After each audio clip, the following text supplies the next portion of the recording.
G'day everyone and welcome to Reliance Australia. So this week I thought I'd run through 4 or 5 of my favourite tools that I use. Now I'm not going to say these are the most commonly used ones that I use all the time, but ones that I do use a fair bit, but also I like for a particular reason.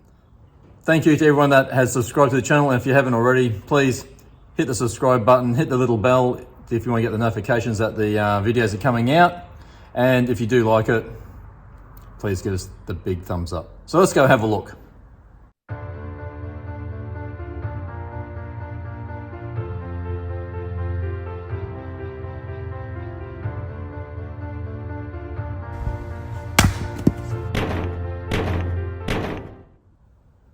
Now the first one that I use all the time is this little beauty here. It is the M16 or M16, whichever way you want to say it, by Colombian River Knife and Tool. It's just a little fold out blade and it locks into place very easily. It's a nice simple one-handed operation. It comes with a little clip on the back. As you can see, it's mostly worn out. Now I carry this little sucker with me pretty much everywhere on the property. Clearly I cannot carry it off the property because that's illegal in Australia to carry knives on your person, or I think even in your car, to be honest. But on the property I carry it all the time. And there's a reason for that, is because quite often there's bits of string or sheep wool stuck around, bits of wire, or I just need to cut little bits and pieces around as I'm going through. It might even be a little branch, because you can see you can see that little bit on the blade there, like it has this little saw blade on it. So sometimes I need to hack my way through things as well. But look, that comes in handy in a multitude of ways. I probably use it in ways that it's not meant to be used, like to pry little things off from time to time. But that is a great little knife, not heavy, and it sits in the pocket out of the way really, really nicely. So the second ones that I like and I use all the time, I know that's probably not a tool, but these are the gloves.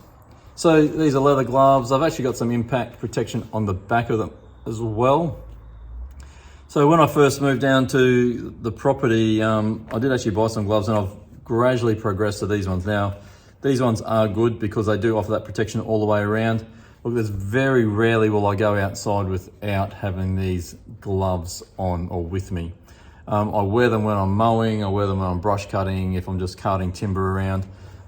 Look, I've just got tired of having blackberry thorns in me, splinters in me, so many different things that can go wrong with just little cuts and nicks on your hands, and it gets really annoying. Not to mention sometimes it hurts. But these have been fantastic.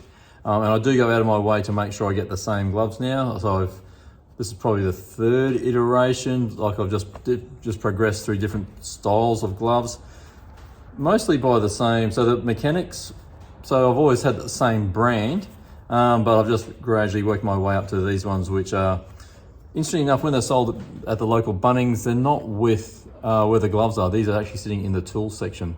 So I do find that a little bit interesting that they would have these in the tool section as opposed to where the safety equipment is. But yeah, definitely well worth it. And I make sure I've always got a pair of those with me. Now, the next one, let's go have a look. So this is another favorite of mine. Now, I've had this for many years. Actually, my father gave that to me, I reckon maybe 30 years ago. At the time, I was living in a military home, so I couldn't build benches into my garage or anything. So he actually bought me this as a portable workbench. At the time, I thought, gee, what am I going to do with that? But since moving out to the property, I use this all the time. I'm constantly out the front of the shed. I've got timber in it. I'm using it to hold things, because you can move the top plates as well, these little windy handles. So it acts as a bit like a vise as well. But it's just a great little tool to use. I do use that quite a lot. It's very, very handy. So that is definitely on my top 5. And it's very portable too. So when I'm doing work down the house, I can just come up, I take it down to the house, I set it up in the garage. Sometimes I have it inside the house because it is so portable. And it works brilliantly. Very reliable piece of kit, that. Yeah, what more can I say? Great piece. So number 4 on the list. Now, many of you may be very surprised by the fact that I wasn't really aware of these little oscillating tools or multi-tools. There was a period of probably 20 years when I went from renovating houses when I was younger. I then lived in military homes for a few years. Then I built a place, so it was a new house and I didn't do any renovations on it. And like we were in that house for, well, 14 years. So I never really had the need to go buy any handyman stuff or upgrade my tools because I just wasn't using it. I also didn't have a shed to get my tools out and have them up on the wall or anything as well. But when I moved here, I was actually going through some YouTube videos about how to do certain jobs, and these tools popped up time and time again. And so I thought, yeah, that looks handy. And I really have no idea how handy until I got one. So look, I use this thing all the time, and I wonder why I didn't buy one like 20 years ago or 15 years ago. But the fact that it's battery operated as well, so obviously it doesn't have a battery on at the moment, but the fact that it's battery operated is fantastic for me. Being on the property, I can carry it around the property, especially up in the shed. I still don't have power up here, so I can do things without having to run massive extension leads, although I do have the generator here. But yeah, I can take that down the paddock if I need to do work, or like when I was building the garden over near the shipping container, I can take these tools with me anywhere. But that little tool has been a lifesaver. It allows me to get in very close up to the edges of things, allows me to slice things off that are poking out. There's so many different uses for it, which is probably why they call it a multi-tool. Yeah, that's been great. Now, it probably isn't the cheapest version out on the market, but look, I bought into the whole Milwaukee battery system, so that's what I've stuck with so far. But yeah, definitely love it. It's been going great. Now, the only problem I have had with this was when I first bought it, I also bought a big battery, not particularly for this, but for my Sawzall. I bought a big 6 amp battery, and I actually used them both together, and I couldn't get that battery off. I ended up having to take it back to the store, and they got it off back at the store. Still don't know why. That battery works fine on the Sawzall, works okay on my drills as well. I've never had that problem with anything else. But what I have done now, I've just committed to using a 2 amp battery for this one. And look, that's always enough to get the job done, because I can always recharge it while I'm doing other work. Number 4. Number 5, maybe a little bit left of field, and it is this little fella. I don't know if you can see that. I'll see if I can get the focus right. It is a voltage detector.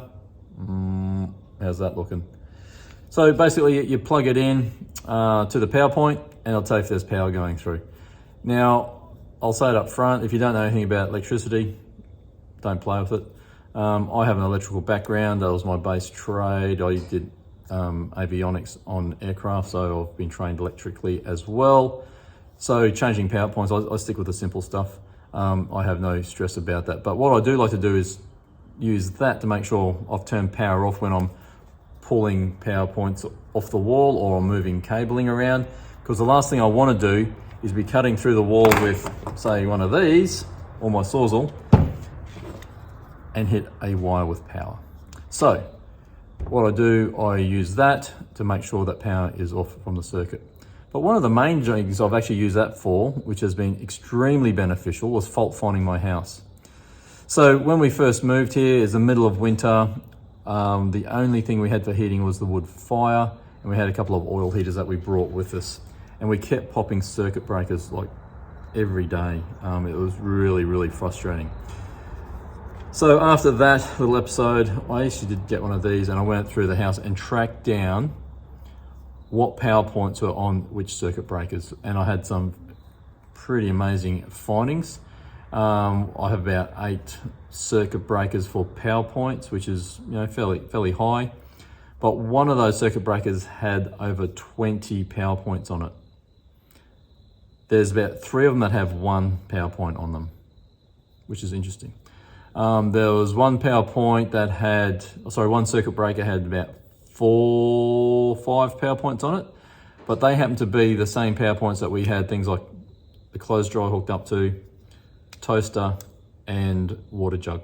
So high load items, and of course the circuit breaker kept popping until I worked out that, hey, all those power points are on the same circuit breaker.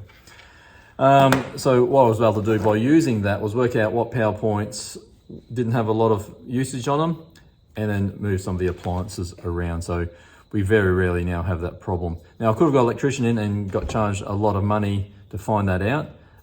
But I think this tool cost me about $25, $35. It's about that sort of price range, like under 40 bucks.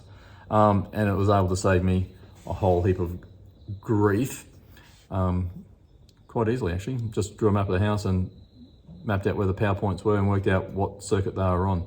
And look, by just managing that load that goes across them, it was fantastic. So they're my 5. So I know I said my favorite 5, but here's another one that I've got. This is my little hatchet. Now, look, I don't use this one a lot. I actually have another one that I use more than this one, but this is a recent addition. And to be honest, I bought it at a antique store, so like a old wares type place, just on the side of the highway one day. I went in and they had this there, literally picked it up for $20.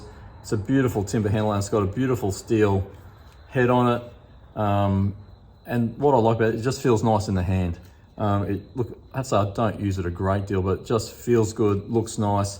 It's a good quality steel. It's old school, and that's what I tend to like. I have another one that has a metal handle and rubber, like a metal shaft and rubber handle and all that sort of stuff, which I use quite a lot, that I used to carry around with me until I got this one.